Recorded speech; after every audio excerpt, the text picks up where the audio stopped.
Sorry, Renee, will you say that again? Yeah. The June Landmarks Board meeting is called to order. Let's see. That's gonna open, sorry. Technical difficulties. Okay. Welcome to the June 4th, 2025 Landmarks Board meeting. It's 6:03 p.m. Marcy will review the virtual meeting decorum. Thank you and good evening. The city has engaged with community members to co-create a vision for productive, meaningful, and inclusive civic conversations. This vision supports physical and emotional safety for community members, staff, and board and commission members, as well as democracy for people of all ages, identities, lived experiences, and political perspectives.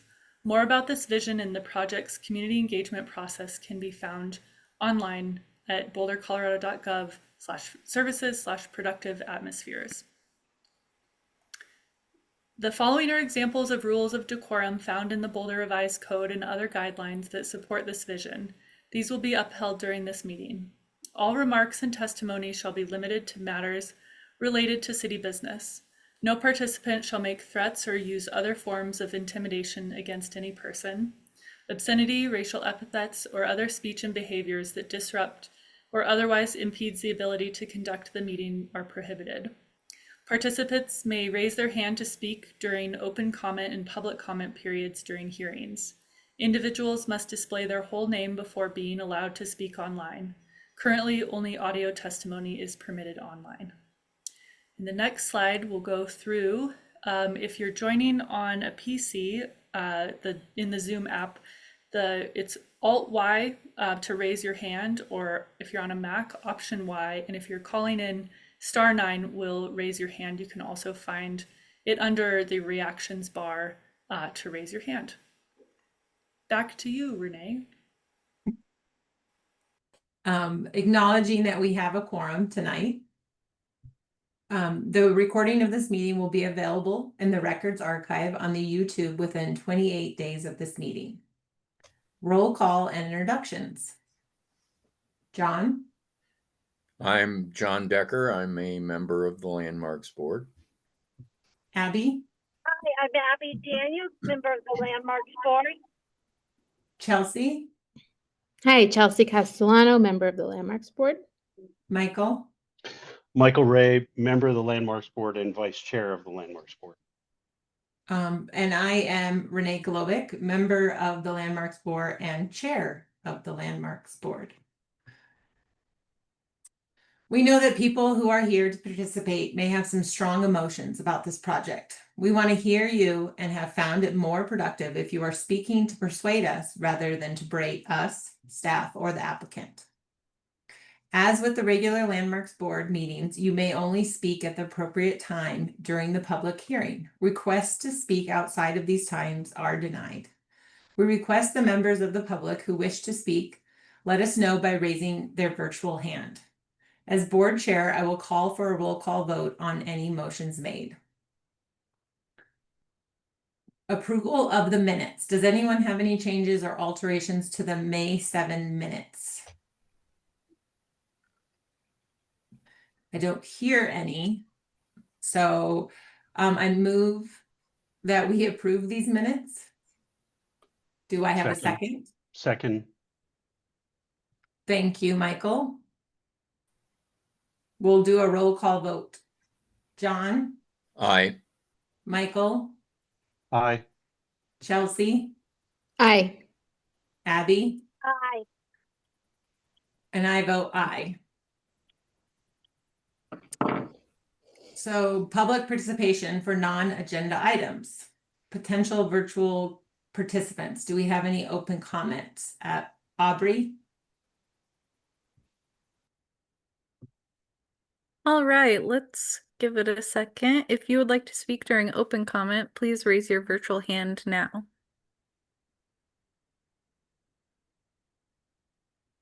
Looks like we have one. Okay. We no longer are swearing people in for the open comment, so no need for that. But I will ask you to state your full name, and you will have 3 minutes. All right. I'm unsure of your name, so just be sure to state your name, as Renee said, and I will start the timer. All right. Hello, everybody. This is Leonard Siegel with Historic Boulder. Thank you for the opportunity to have a little time with you all tonight. I just wanted to take this opportunity to remind you, if you're not aware, that Historic Boulder is working with two other historic organizations to have a film festival featuring historic preservation films this Sunday. And if I missed an announcement about that at the beginning, it's because I just logged on right now. So if it was already mentioned, I apologize. And if it hasn't been, I want to say it's a really important step for historic preservation to get a different avenue and vehicle for conversations about the values and importance of historic preservation in the Boulder community. We're going to have people like Ashley Stoltzman, a county commissioner, be on a panel.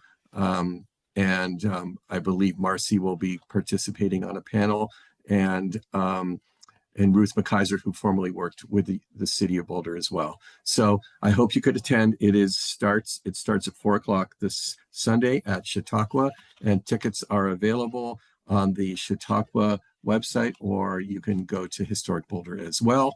And that's all. I want to commend you for championing historic preservation as you do, and helping the conversation continue at the front lines where you're all positioned tonight, and as you always are. That's all I have to say. Thank you very much, and be well. Thank you, Leonard. I will give a few minutes for others to raise their hand. We have one more so far, Margot Josephs. I will give you permission to speak and start the timer. Hi, everyone. My name is Margaret Josephs. My address is 3896 Wonderland Hill Ave, Boulder, Colorado, and I live in the city of Boulder. I am on today to speak on behalf and in support of the Boulder Valley Health Clinic in favor of oh, is that not yet? Marcy, do we talk about what the agenda items are? Oh, yeah. Hi, Margot, you're a little bit Hi. early. We'll have Okay. a public comment under 5A for you to speak. Oh, But okay. if you Sorry, I wanna thought it was speak under to- open comment. If you want to speak to anything not related to the one public hearing tonight, you're welcome to do so.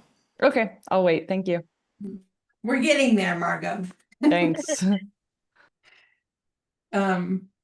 Okay, any others that want to speak about open comment and not about the public hearings tonight? I'm not seeing anyone else, so I think it's safe to move on. Okay. So we will move on to our first public hearing. That is public hearing and consideration of an application to demolish a building constructed in 1905 at 2889 Belmont Road. Historic number 20250078, a non-landmark property older than 50 years old, pursuant to section 911-23 of the Boulder Revised Code 1981, and under the precedence of prescription by chapter 13 quasi judicial hearings, BRC 1981.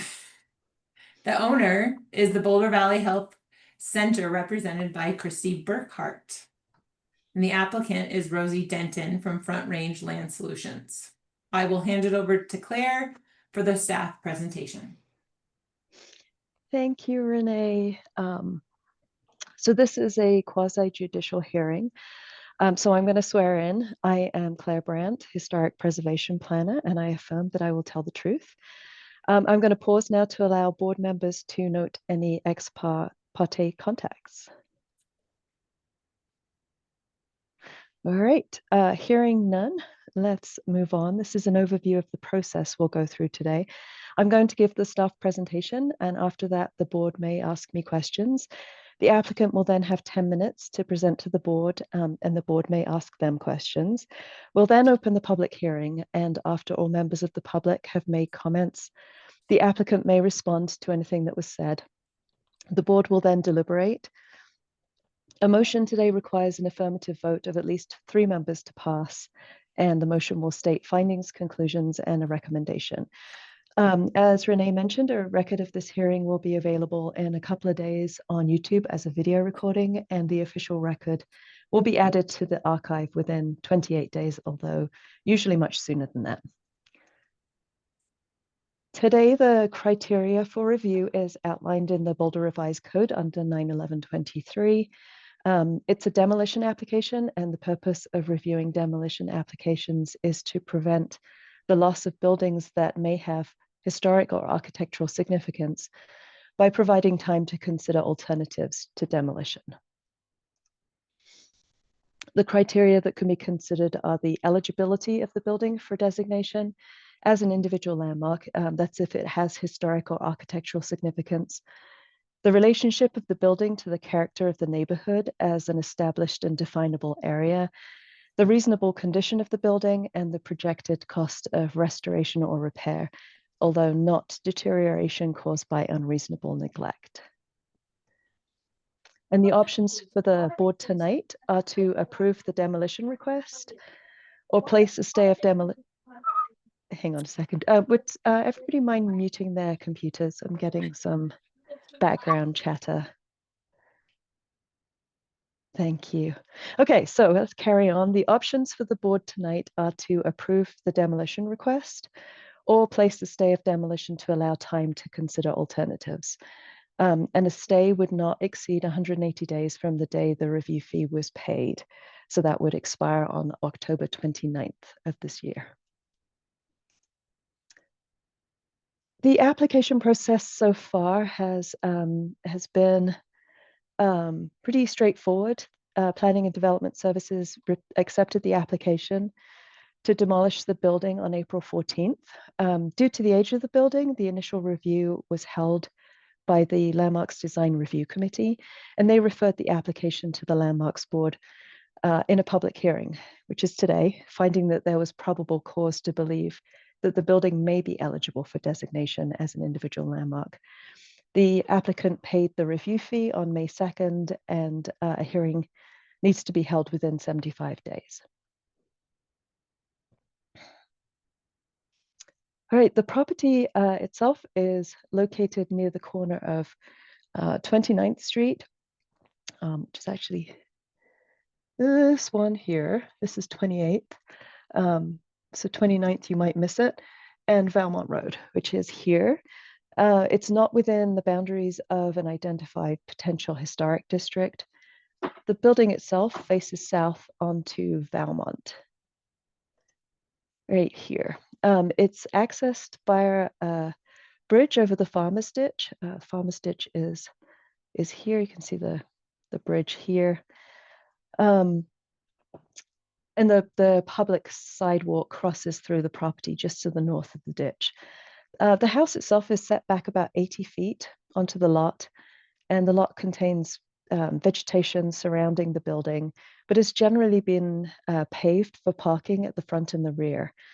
This is a 1.5-story frame vernacular building with a double front gable on a hipped roof form with wide overhanging eaves, and a pair of gable dormers cross at the ridgeline just behind the second front-facing gable. See those right here.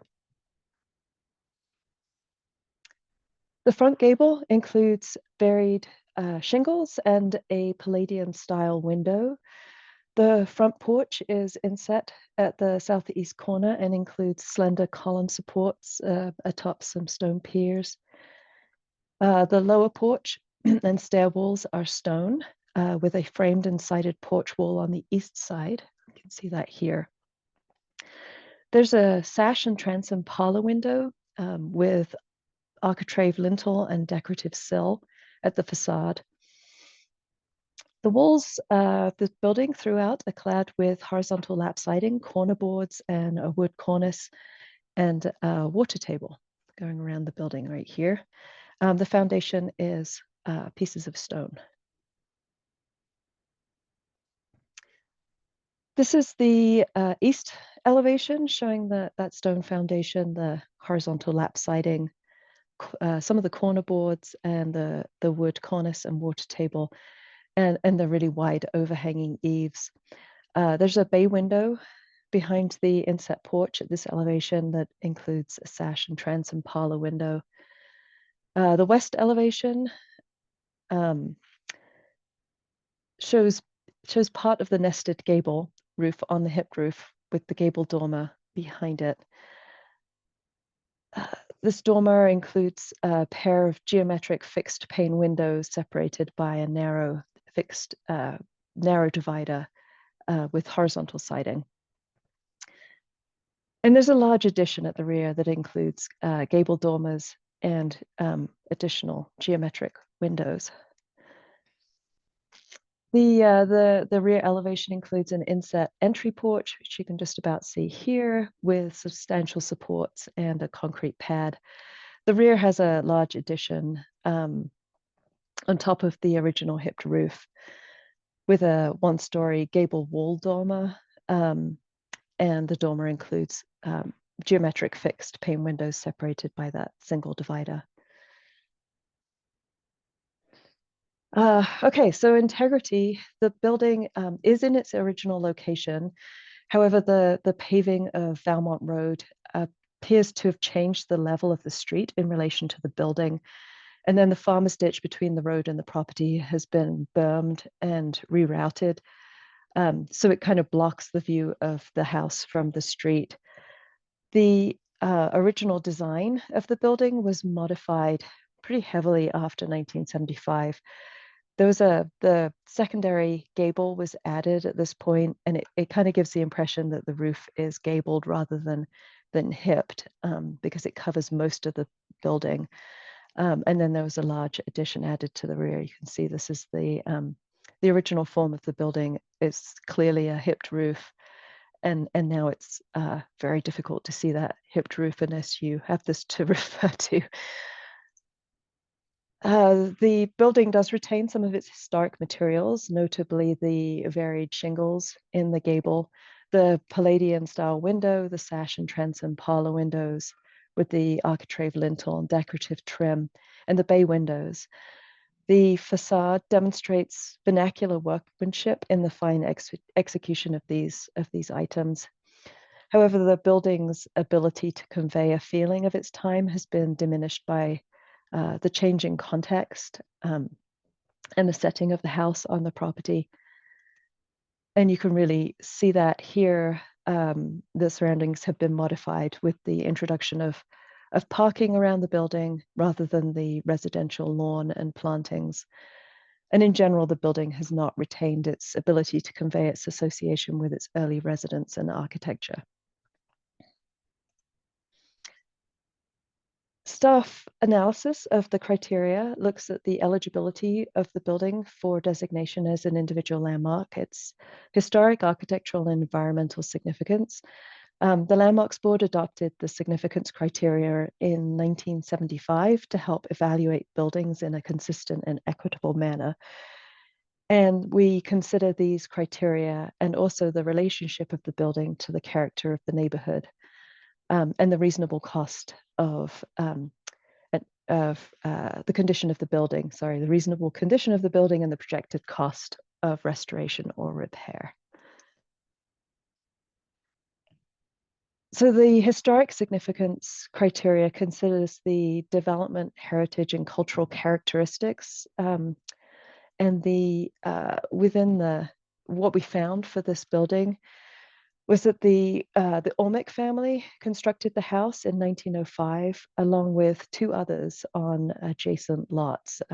This one was the central building. Louisa Olmec purchased a 5-acre area north of the fairgrounds in 1903.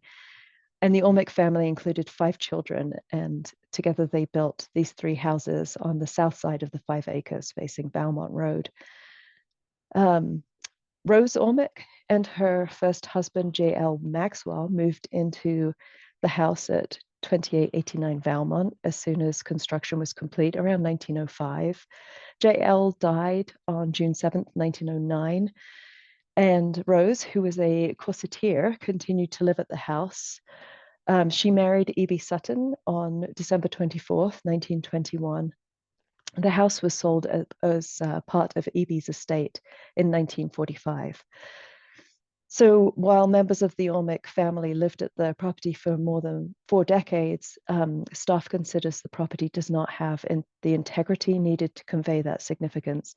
After 1945, the property passed between a number of owners, and from 1978 until 2023, it was used as offices for a real estate company. The building is representative of vernacular residential construction of the period. It's a vernacular frame building with classical detailing, including the decorative shingle and Palladian window. However, the additions to the building have diminished the architectural and aesthetic interest or value. The execution of the varied shingles in the gable, the Palladium window, and the sash and transom parlor windows all demonstrate artistic merit and craftsmanship, but overall the house is not a significant example of architectural styles of the past, since it's been substantially modified through later additions, including the addition of the secondary gable and the dormers across the original hipped roof. We also found that the property does not have architectural significance. It doesn't represent a unique natural or man-made environment, and the property is not located within the boundaries of a potential historic district. And the changes to the property have diminished the connection to the site. The flanking buildings constructed by the Olmec family were demolished after 1960, and the lawn and gardens were paved and converted to parking after 1978. The farmer's ditch on the south side of the property between Valmont Road and the building were bermed, rerouted, and mature trees were removed from the front of the property in 2017. Due to the location of the farmer's ditch and the paving of Valmont Road, the building is somewhat hidden on the site, which is now lower than the street, and the building is not prominently visible.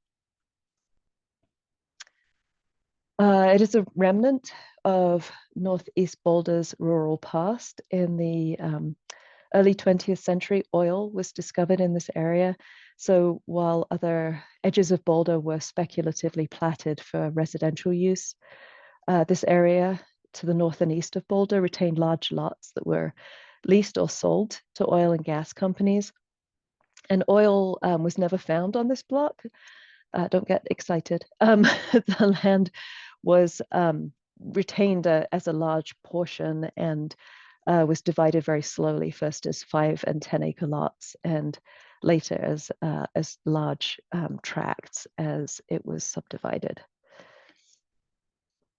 With these relatively large tracts, the outskirts of Boulder to the northeast has developed a mix of commercial, light industrial, and high occupancy residential buildings beginning in the 1970s. And the property at 2889 Valmont does not retain the original relationship with the neighborhood, as the house is somewhat hidden from public view.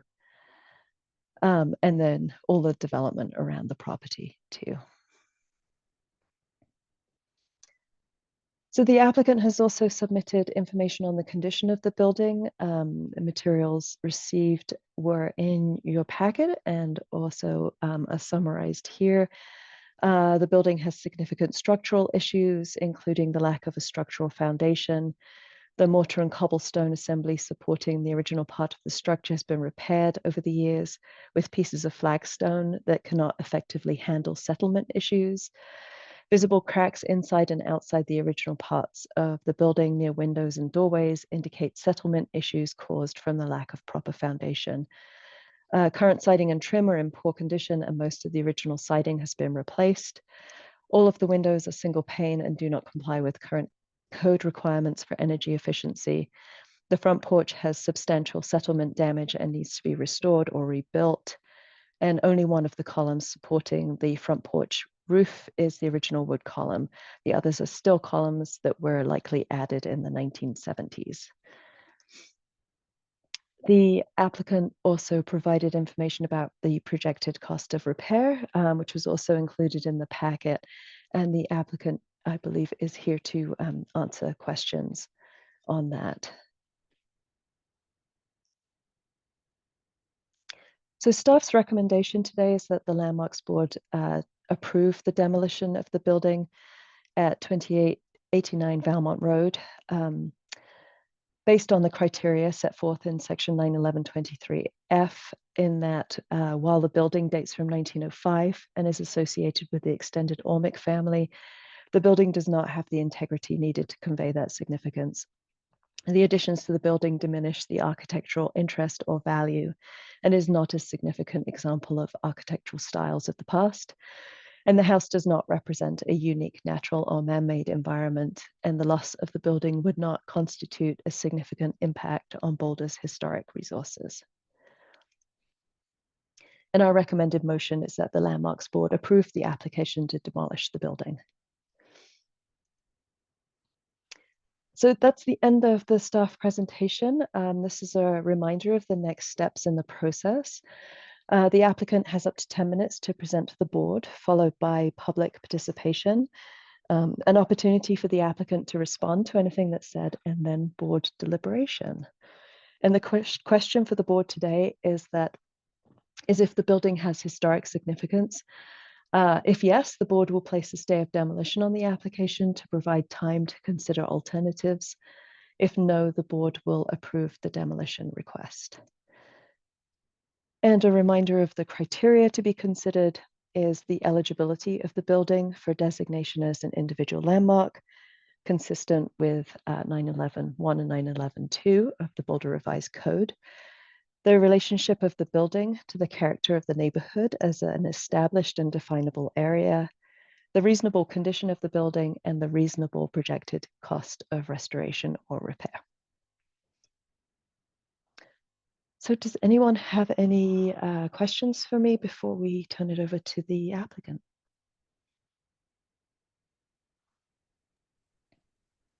I have one question, Claire. Yeah. Can you go back to the roof, the pictures of the old roof versus like the new roof? Way back. It's all the way back. Okay, there we go. This one? Yeah, that one. It's hard to see because they put those dormers on the sides and the front, but the front looks like it's, and the picture of your front seems like the front elevation is pretty much intact. Do you agree with that or disagree? Because I was going back and forth, but what you were saying with like the hip and the gable end on that would be the south side. I believe they added an additional gable behind. So I believe that this was the original like hipped roof. You can see it kind of here, and then they added another gable behind it, but it's hard to tell. Okay. Yeah, because in that the Google images, just the way the light kind of shows on the older one, it looks like there's a gable. Yeah, see, it looks like it's a hip roof, but with a gable on the front. But I would be hard pressed to say that any part of that roof is as it was when built. I mean, the rest of it, I mean, they have dormers everywhere, so it has been, changed a lot. So I was just clarifying that. Yeah. And does anyone else have any questions for Claire? Nope. Okay, so we'll move into the applicant presentation. The owner, I believe that the Boulder Valley Health Center representative is Christy Burkhart, and the applicant is Rosie Denton from Front Range Land Solutions. Hopefully I pronounced both of your names correctly.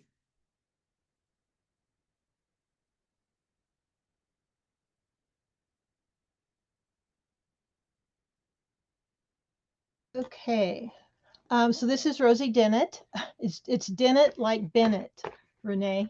Okay. So anyway, okay, I assume you can hear me okay? Yes. I apologize for the camera not working. Okay, so I am the planning consultant for the property owner, the Boulder Valley Health Center, and Christy Burkhart is the facilities director. Dr. Savita Ginde is also here tonight. She's the executive director. And TJ Gilpatrick is our contractor rep from Symmetry Builders, which wrote the report that you have in your packets. He's also here to answer questions. And then we also have our architect, Eric Eskenbrenner from the Smith Group. So we've got a full team available to answer questions. I just have a few comments to make, and then Christy has a few comments, and then we're all available to answer any questions you may have. So obviously, we agree with your staff's assessment that this structure does not meet your criteria for landmarking. First, as you saw in the photos that staff presented, the structure is surrounded by a mixture of commercial and multifamily units and is in fact dwarfed by the building to the east. Clearly, the agricultural context no longer exists in this part of Boulder. Secondly, the CEO for Symmetry Builders completed that assessment that you have and shows how the building was has significant structural issues and has very few historical elements left to preserve. The lack of a structural foundation has caused visible cracking inside and out, as staff described, and the foundation clearly would need to be replaced. The previous modifications, primarily after the 1975, in the 1970s into the 1980s to the structure, and the needed repairs today, leave the only historical items that could potentially be salvaged to include the original window design on the south-facing gable and the one-wood column. Third, the high cost to repair the structure and replace the foundation, as stated in the report, demonstrates how it's not cost effective to restore the building. And again, if you have any questions about that, we do have our representative from that company that can answer those for you. In addition, one of your board members did mention in the Landmarks Committee meeting that relocation of the building might be a consideration of this board.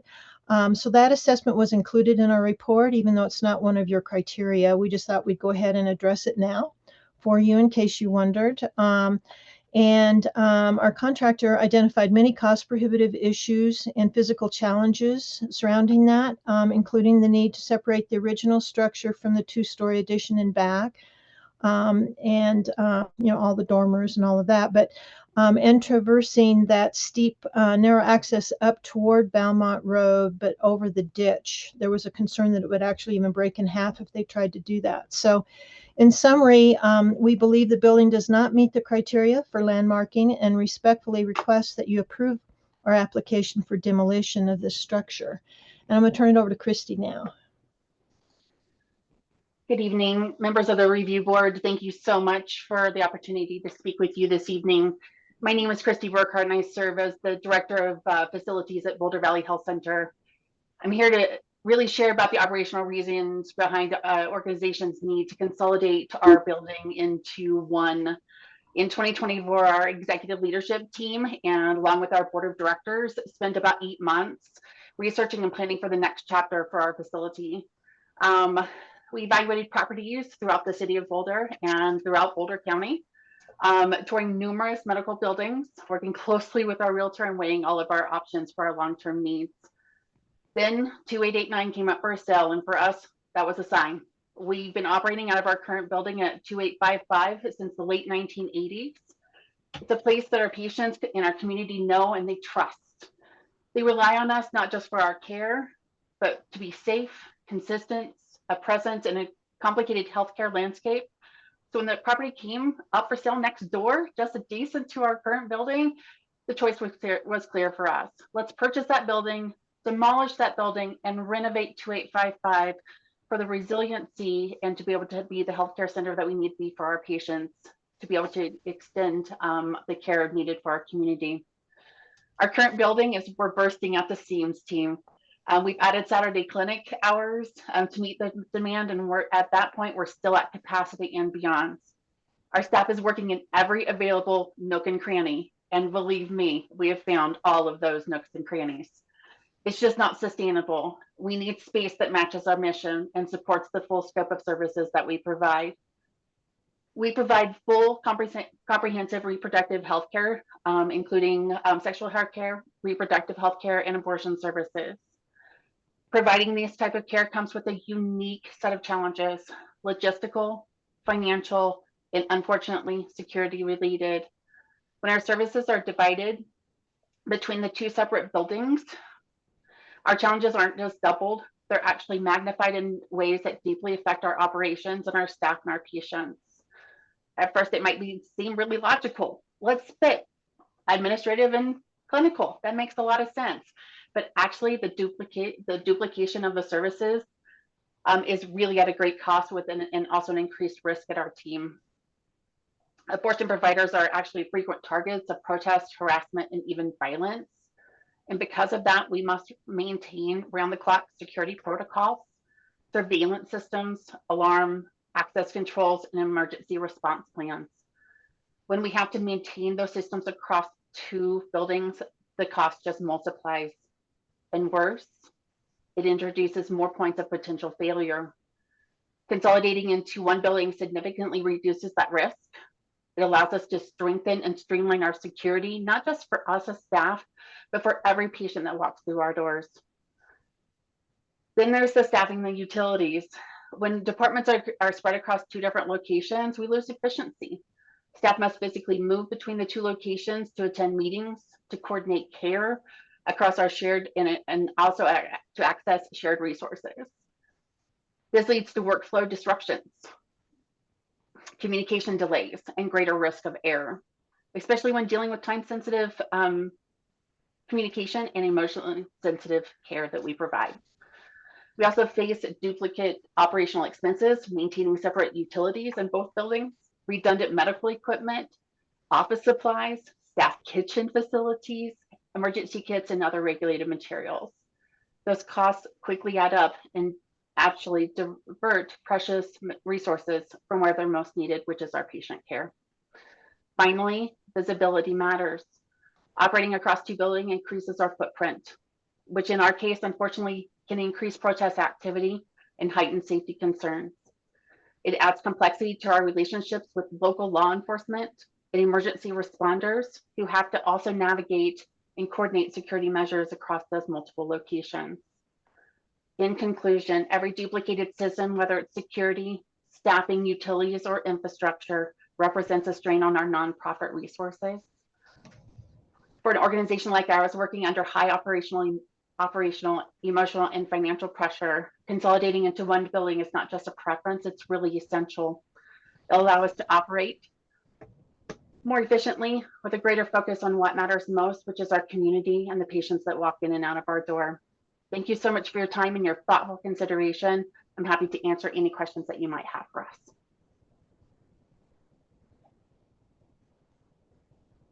And I believe that would conclude our part of our presentation. So I will kick that back over to the board for the next step. Thank you.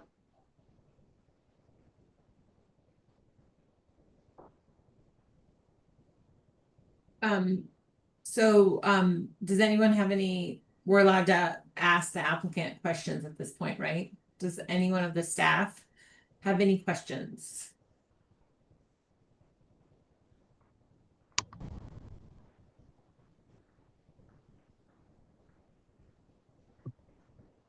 Okay. It looks like there are no questions for you. Thanks for the thoughtful presentation. So let's move to public comment. Virtual attendees, please raise your hand or press *9 if you would like to speak to this item. We will need to swear you in at this part. All right. Oh, sorry, Renee.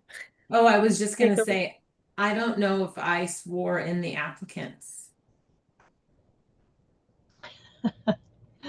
First time. That's okay. Chris, do you want Good me evening. to? You can just ask them if they swear that everything they said was true. Everybody who Okay, so Rosie, will you swear that what you said was true? State your full name and state that. Yes, Rosie Dennett, Scouts Honor. Everything I said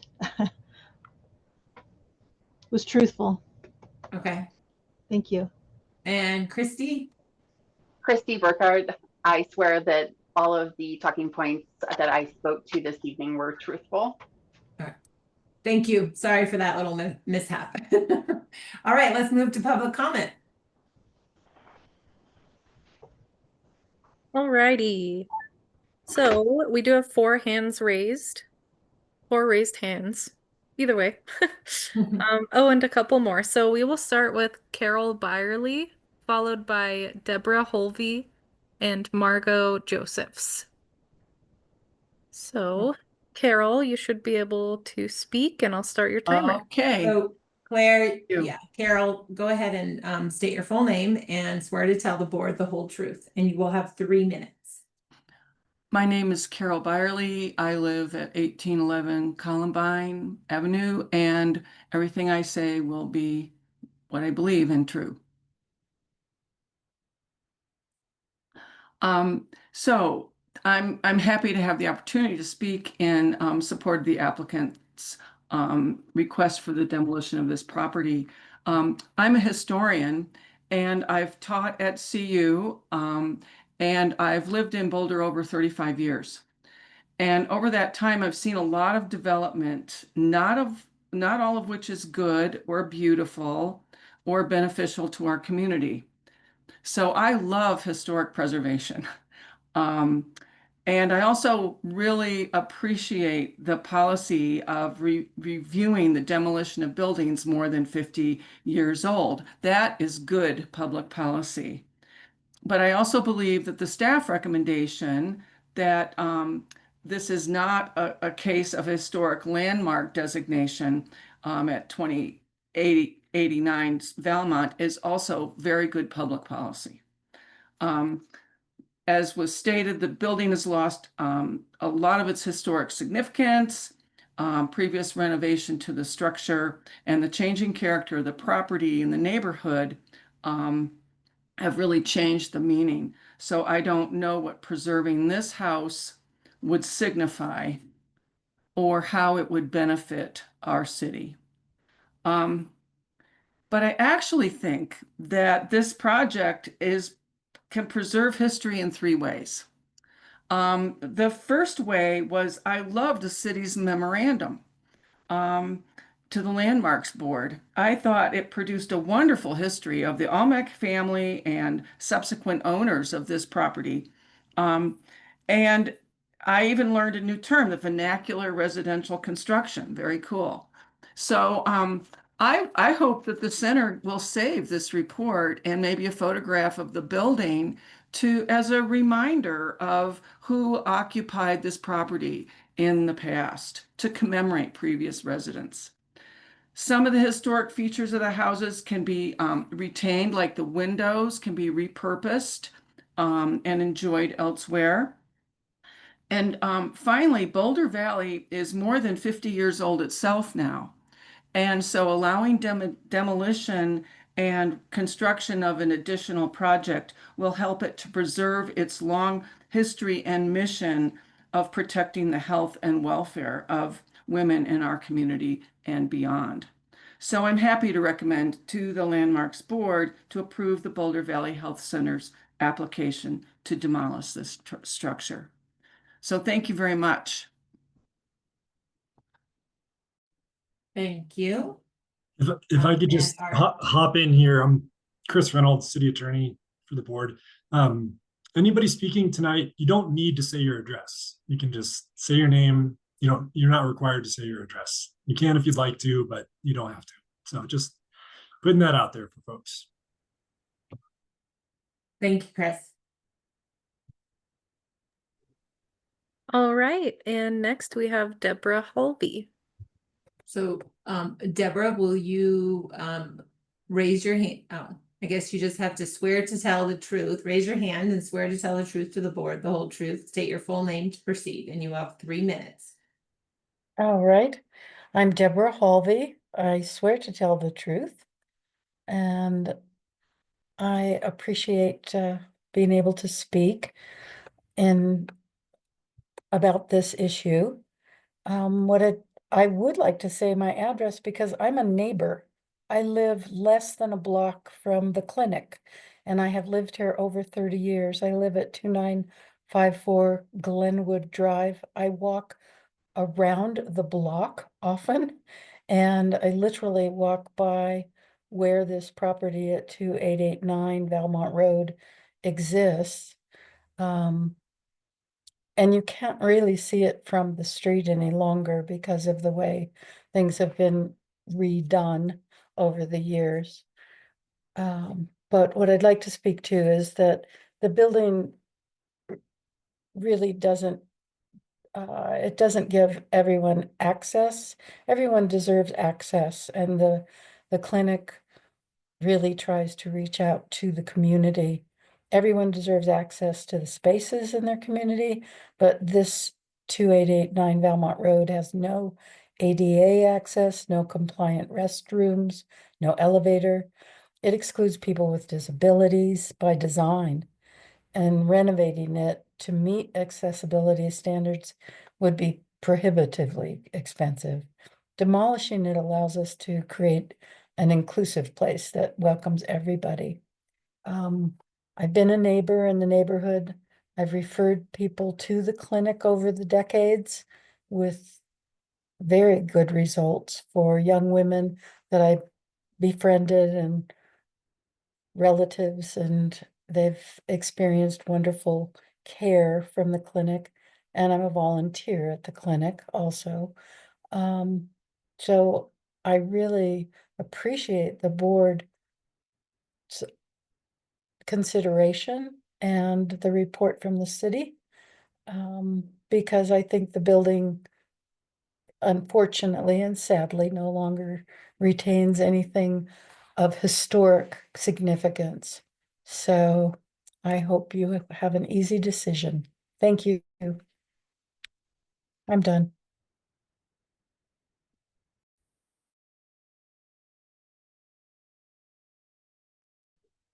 Thank you. And moving right along, we have Margot Josephs. Hi, everyone, this is Margaret Josephs. I affirm that I will state the whole truth for everything I'm about to say, now that it is actually my turn to speak. Thank you.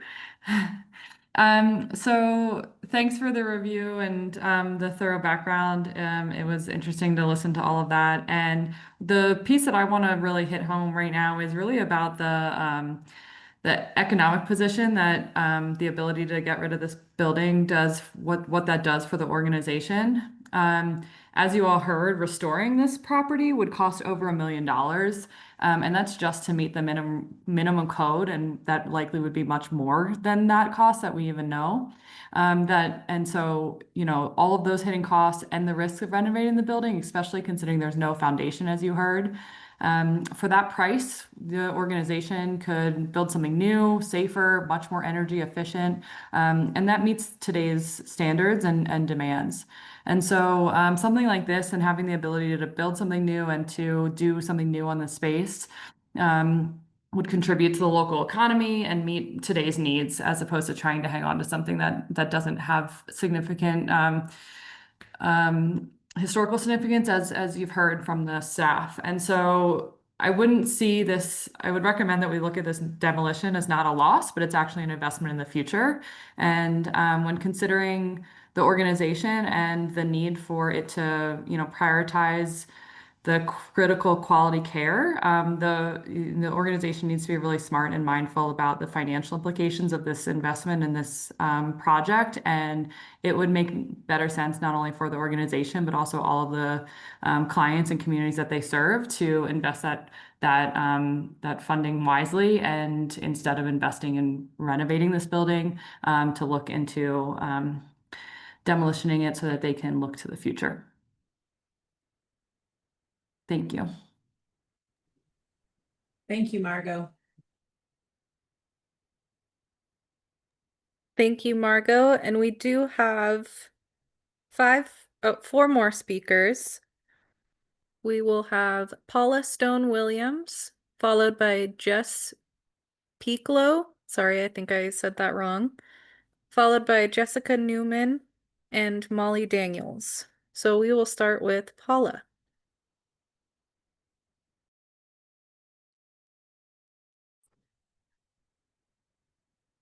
My name is Paula Stone Williams, and I promise that I will tell the whole truth as I understand it to be. I am a supporter of Boulder Valley Health Center. I also happen to be the mayor pro tem of Lyons, Colorado, and I am the Lyons Town Board representative for the Lyons Historic Commission.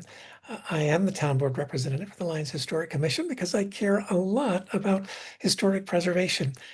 In Lyons, as I'm sure is the case in Boulder, we tend to follow our staff's suggestions unless there is a compelling reason not to do so. And I am in full agreement with your staff decision that this property, in fact, should be and can be repurposed to serve the purposes of 2855 Valmont. And that is, in fact, what should take place at 2889 Valmont. Thank you. Thank you, Paula. Then we have Jess, I think. You do, and hi, this is Jessica Pieklo. I swear and promise to tell the truth in my testimony, and you got my name correct. So any concerns that anybody had about mispronunciations, all good. I live in Boulder County and I am in support of demolition and want to talk briefly about some of the safety needs. I work in reproductive rights and justice journalism as my day job. I understand the work that Boulder Valley does for the community and for the country, and the safety risks that Christy outlined in her presentation are absolutely on point. And I just want to yes and those, because imagine walking into a building, for example, with no foundation, like you've heard, visible cracks, outdated wiring, and no fire suppression system. Those are the realities at 2889 Valmont Road. As you've heard, the structure is not just outdated, it's unsafe and inaccessible. It lacks basic ADA access, energy efficient windows, and simple safety features like smoke detectors. You've heard about the cost to bring it up to code, which would be astronomical, and in a time when Boulder Valley needs to be putting all of its resources to providing care for members of the community and beyond. Demolition isn't just practical, it's responsible, and I urge the committee to take the recommendation and vote for demolition so we can prioritize safety and build something that serves the community here. Thank you for your time.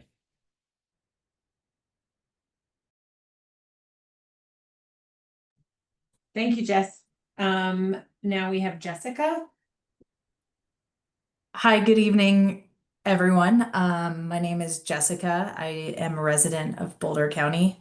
I'm gonna go out on a limb and be a little vulnerable here and admit that I was a patient of the Boulder Valley Health Clinic many years ago. Jessica, yes. I love that you're being vulnerable, but we have to swear to tell the truth. Oh, I swear to tell the truth. Thank you. Sorry. I promise to swear to tell the truth. Yeah, I was a patient of the clinic many years ago and believe very strongly in the work that the clinic does as a mom of two young boys, raising boys in Boulder County.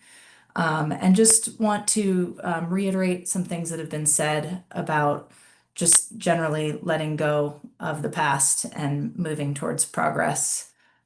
Sometimes, holding on to the past can hold us back, but it's clear that the building at 2889 Valmont Road has been altered so much. Its history is just barely recognizable. It's not really a landmark anymore. It's more of a liability. And if we can let go of what doesn't serve us anymore, then we can make room for progress and move forward together as a community that reflects the values that I think we all share here, which are safety and sustainability and community. And so I would urge us to vote for demolition, and I very much appreciate your time. Thank you, Jessica. Now we have Molly. Unmute. Hello, can you hear me? Yes. Hi, everyone.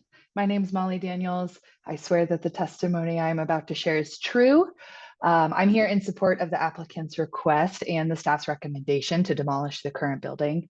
I want to focus a bit on the responsible environmental focus here. So preserving a building with no environmental significance, there's no energy efficiency, no sustainability features is not the right decision for this community. As we've talked about, there are a few core principles here, and certainly sustainability is one of them. 2889 Belmont Road only has single pane windows, which we've already heard tonight are not up to code.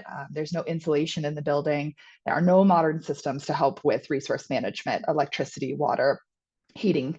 A new structure could be designed with sustainability principles in mind and built to a high environmental standard that reduces both the energy use and the carbon emissions. There are new and efficient green technologies available for building today, and retrofitting the building would certainly limit how environmentally conscious BVHC can be. So I think we've already hit another principle here, which is safety, but having a dear loved one work at this clinic makes that a high priority for me as well. And certainly that's the another principle in mind here that I think we've hit very well this evening. So thank you all for your time and your consideration. I really appreciate it. Thank you, Molly. It seems, Aubrey, do we have any more participants? I'm not seeing anyone else. I think we're okay to move on. So the applicant may now have an additional 3 minutes if they would like to comment on anything that's been said during the process. Would you like to add anything? I don't think so. I think we'll just all be available to answer any questions if you have any for us. Okay. So we're now going to move forward into the board discussions. I ask that everyone else mute your computer or phones for the duration of the discussion.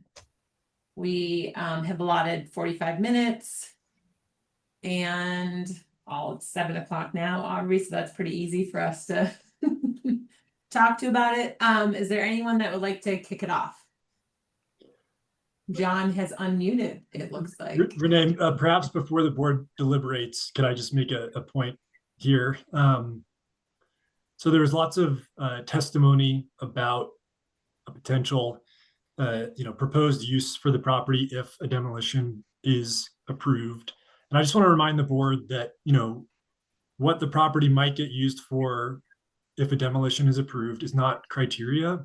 And if a board member or enough board members talk about that during deliberations, then that could inject enough legal error to overturn the board's decision. So I would just caution the board in really any discussion of any proposed use if a demolition is approved, and just try to really focus on the criteria that's in the code, which does not include the proposed use of a property if a demolition is approved. So just wanted to say those things. Thank you, Chris. Okay. I'll jump in because I unmuted. I guess that means something.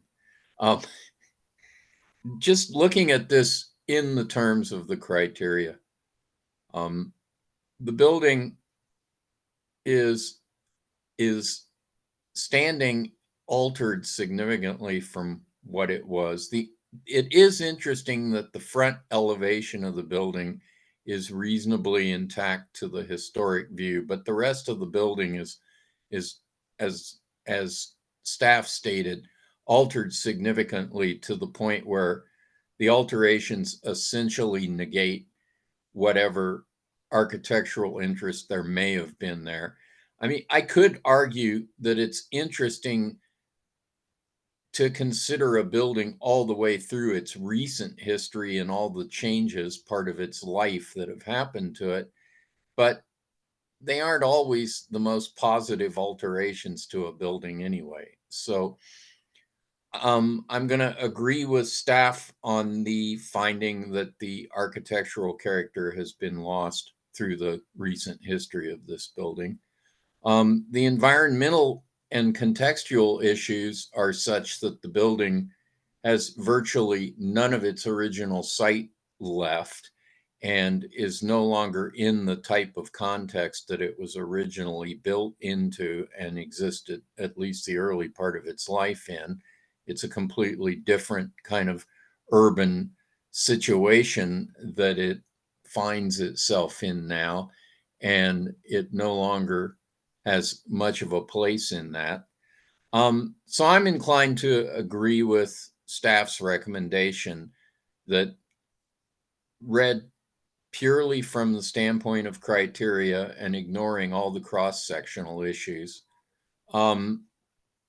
it really does not rise to the level where we can hold to preserve it. Oh, and there is the condition of the building and the fact that it would be prohibitively expensive, at least at this point, to bring it back into any kind of occupancy. So, standing with staff's decision on this, or recommendation.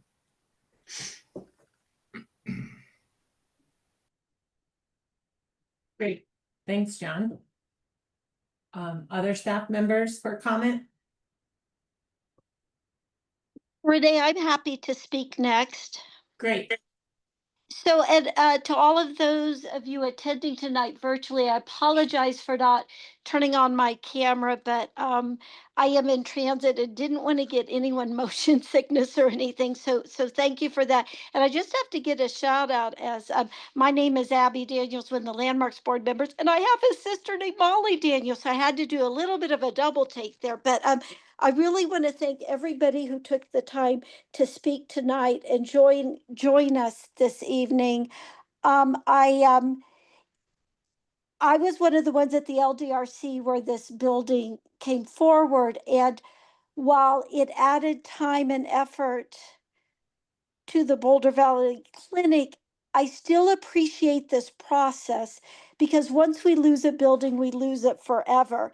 And I am one of those people who tend to lament and am cognizant of what we've been losing over the years here in Boulder and really try to look for a way or to say, you know, should there be a stay placed on this and so forth. But here's the deal with this, and one of the reasons my decision is easier this evening is with the excellent staff presentation, but more than that, the applicant's information that they shared with us. It's very helpful for us to know as much information as we can to make a really informed decision. And there are times when I, even if staff has not advocated for a stay or recommended that, I would lean that way because I just feel like I may not know enough, but I just think the quality of the materials, the quality of the comments for all of you, and I know that the use of it's not under our purview, but I do appreciate everybody who took the time and effort to speak to us tonight. I will be supporting staff's recommendation, and just because of circumstances, I have rarely supported a demolition permit at this review, but it's just because I feel we have all the information we need. And I think that I see some wonderful ornamental detail on this building and things that you know still retain some of its original charm. But I do think that a very compelling argument has been made this evening. So I will be supporting staff's recommendation.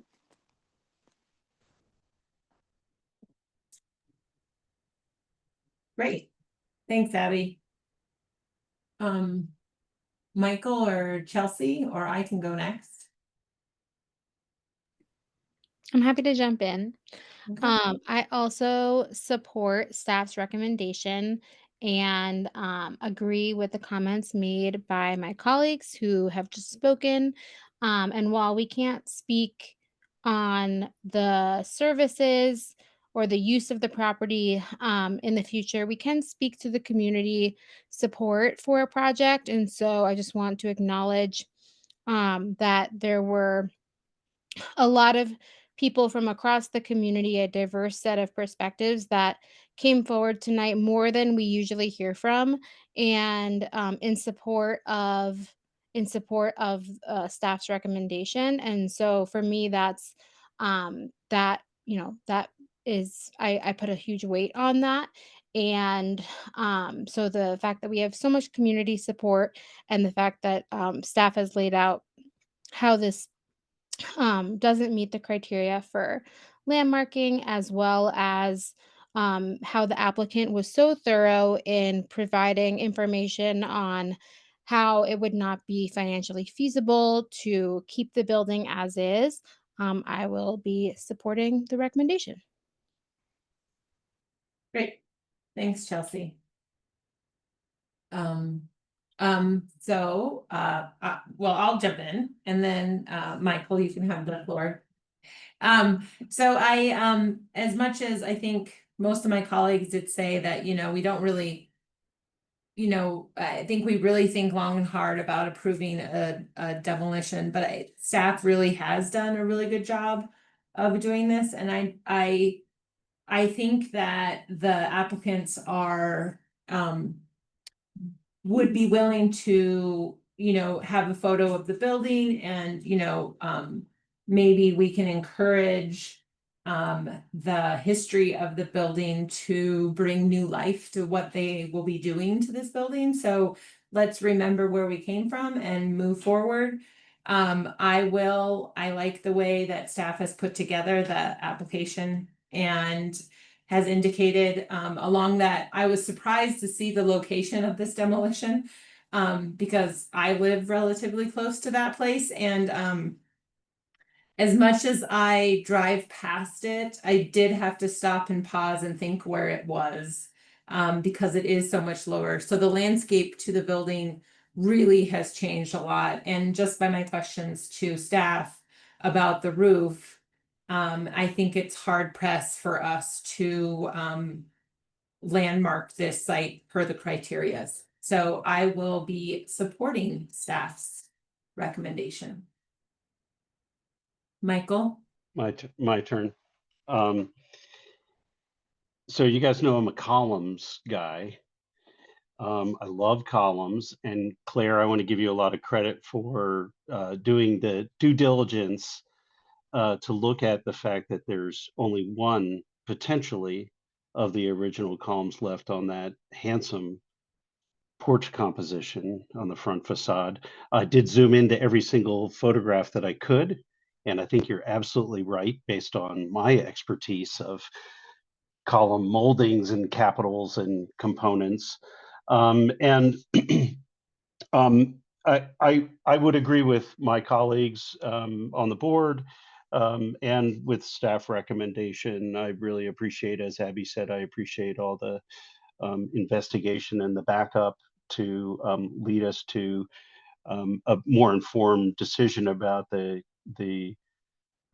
character, the criteria that are applicable. I do have a word of caution, though, based on some of the testimony, and it is this, that the data shows that embodied carbon in existing buildings can take forever, decades, to be replaced, regardless of the newest energy efficient construction and design. And I think that, again, while it's not part of the criteria that we're looking at, I do think that when we are subject to that sort of wordsmithing about sustainability, we have to be really, really careful, because embodied carbon in existing buildings is as Abby said, once we lose it, it's gone, and there's no getting that back, regardless of the contemporary energy efficient designs. I just wanted to put that out there as we consider demolition in the future, and I'll leave it at that. I'm happy to sort of talk more about that if that's necessary, but I don't think it's part of the criteria. I just wanted to say that for future reference. Yeah, I think, Michael, I think it's well to say that when we talk about green and most efficient things to do, sometimes when we bring them all together, sometimes the most efficient thing and the best thing for the environment is to reuse what is existing. So I won't say in all cases, and because we never can say that, but I do think that we're throw away too much. So I think we can move to make a motion. So do I have someone that would like to make a motion? I'll make a motion. Great. Before we pull up the Chris. motion link, we're doing some last minute tweaking. Okay. Okay. And since we're waiting for the tweaking, can we, you've got photos now, and sometimes what I like about the stays of demolition, even though sometimes we, maybe think that we're heading, to approving, I do like the fact that when you do the stays, you're able to photo, document the site or have a site visit. Is there a way of like, asking them to make sure there's decent photos to move forward with? Hi, Renee. Marcy Gerwing here. So the code does allow the city manager, so by extension staff, to require archival documentation for buildings that come through the demolition process. It doesn't need to have a stay. We've even required it for approvals at the staff level if there's something worth documenting there, but still approving the demolition. And so what that has looked like in the past is if it's architecturally significant or notable, or something worth preserving for its aesthetics, is to either require measured drawings of the building and or color photographs of each side, which we do have as part of the application, though you could always take more photos. The second type of archival documentation we can require is about the history of the site, which in this case I feel like we've thoroughly documented it, so I don't know if there's much left there. But I would recommend probably photos to then be archived at the Carnegie Library, higher quality than the JPEGs that we have in this application, but not to the extent of requiring measured drawings because of the extent of the changes to the building. Great. Do we need to put that, just requesting photos and put that within the motion? It doesn't need to be within the motion. You can tell staff, and then it's something that staff determines at the application. But if you could be specific in the request of what kind of documentation, that would be helpful. So what I hear is that I would like to request that we get photo documentation and archive to Carnegie about this building. Does that sound good, Marcy? Okay. Good, I'm about to make You're on. Oh, okay. I move that Landmarks Board approve the application to demolish the building at 2889 Valmont Road and adopt as findings the staff memorandum finding that the building does not meet the criteria set forth in section 9-1123 F BRC 1981. Do I have a second? I second it. I think I can second that. And we'll do a roll call vote. So John? Aye. Chelsea? Aye. Abby? Aye. Michael? Aye. The motion passes unanimously. So our next steps, we will ask Claire to provide the next steps for our applicant. All right, thank you, Renee. So the board has approved the request to demolish the building. The approval expires 1 year from today. And we will require archival photographs, as the board just described, which I will be in touch with you to make sure that you have the details of how to get that to us, and we'll archive them into the Carnegie Library for local history. And so the approval will be conditional until we receive those. So it still will expire 1 year from today. So if you don't obtain a deconstruction permit within that year, then you would need to reapply.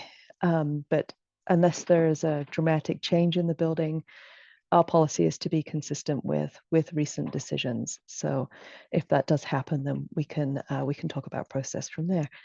And I would also like to say thank you for your time, and thank you for everybody who spoke tonight. And also thank you to Renee for doing such a great job. This was her first public hearing chairing the meeting. So I think everybody did very well tonight. So thank you. Good behind the veil of the Zoom meetings. Thank you for that, Claire. And yeah, again, thanks for everyone that spoke. I know that we are not allowed to speak on what will happen to the building, but I do appreciate all the community coming together. So we have matters next.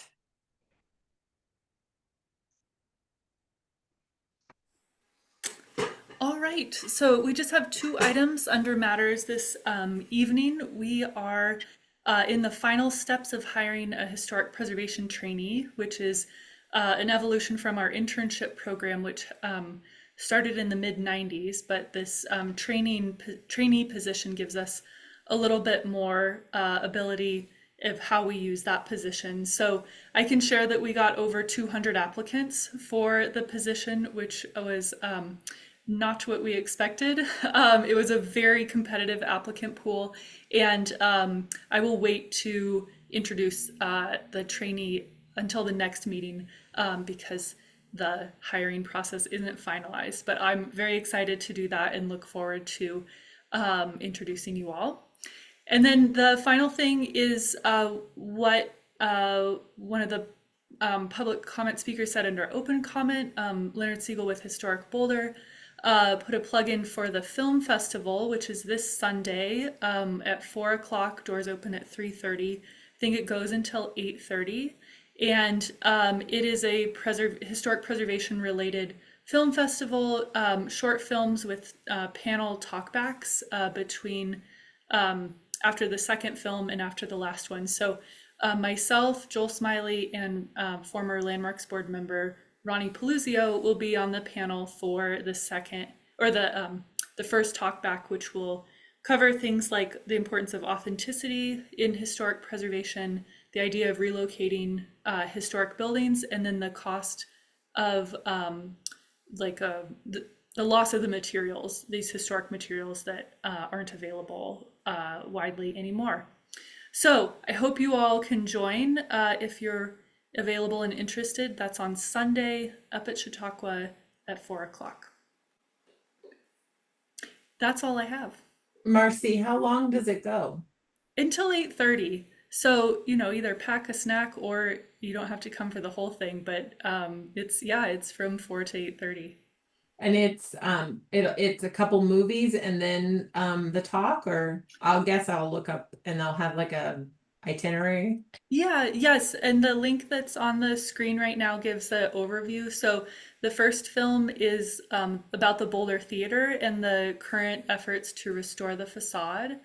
And then the second one is about not only the significance of preserving homes, but the stories that they hold. It's called Life Rings. And then there's another one called One Big Home, which I think takes place in Martha's Vineyard.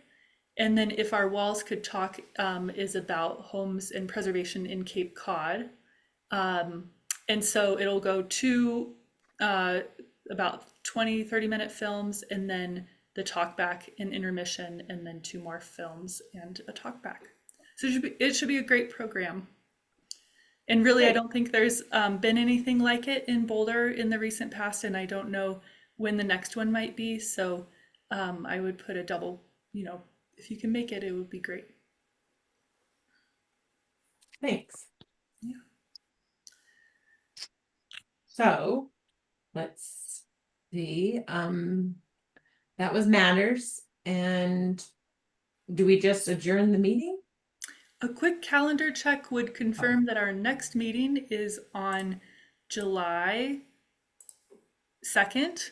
And we are having a meeting, and we have 2 cases so far for that one. So that is where you can end the meeting, Renee, and thank you. And great job. Meeting, Michael. Is that July 2nd is in person? We're counting on an in-person hybrid meeting for that one. Yeah. Great. Meeting is adjourned at 7:23 p.m. Great. I don't have a gavel, which is what